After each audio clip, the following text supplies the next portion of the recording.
gjyqjet e funksionarët të lartë Lirbeqja e gjithë me radhë, të cilët kanë investuar gjë kohën në shumë raste për zëvendësimin e masës apo ndryshimin e masës, sigurimit e gjitha me radhë. Ky është një iniciativë e vënuar e gjykatës së lartë.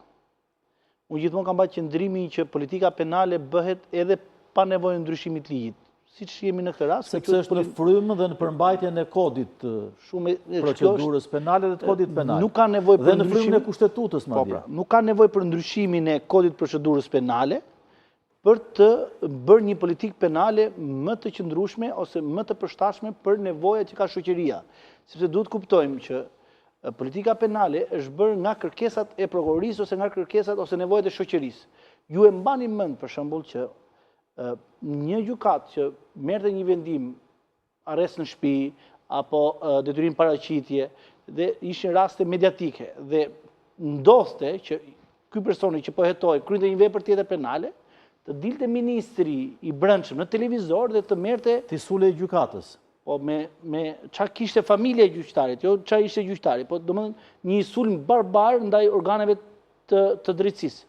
Të njëjtën gjë bëri edhe kryeministri në aksionin e famshëm kundër informalitetit drita, ujë, kush kapej me lidhje të paligjshme që ndërtime mbi lejen e. Po ka thirrur gjyqtar të kryeministri, gjyqtar prokuror në sallën e kongreseve apo jo. I ka thirrur dhe ka mbajt referat që si duhet bërë masa e sigurimit që nuk duhet toleroheshin, dhe ajo është politikë penale. Tani, kjo frymë e politikës penale u implementua fort në prokurorinë, sidomos në prokuroritë e rretheve, është implementuar fort. Dhe këta magjistrat e kanë më të thjeshtë të kërkojnë një masë sigurimi ekstreme, se sa të bëhen pjesë e një linçimi publik.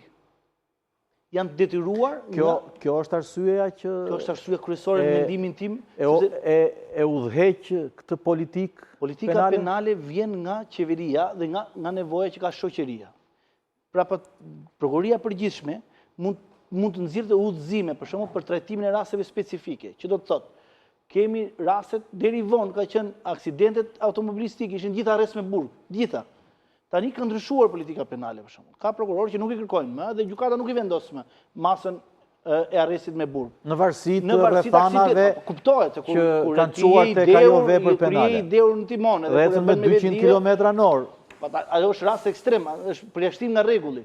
Por po të them që ishte, du ta kaloj te ajo çka thash në fillim, ishte e nevojshme dhe detyruese për gjykatën lartë që të merrte një rol rregullator, se në fund ditës gjykata lartë me ndryshimet e reja të ligjit këtë funksion ka. Bëj unifikimin e praktikës, të mbajë qëndrime, madje edhe kur bën rekurs, të kërkohet që rekursi që po bën ti, kur bën rekurs në gjykatë lartë. Pala, kur bën rekurs nuk mund të bësh më rekurs për çfarëdo lloj gjë. E kanë hequr, e ka kufizuar çështën e rekursit. Një nga arsyet është a i shërben rekursi jot unifikimit të praktikës, a ka nevojë ti që po bën rekurs, a sheh që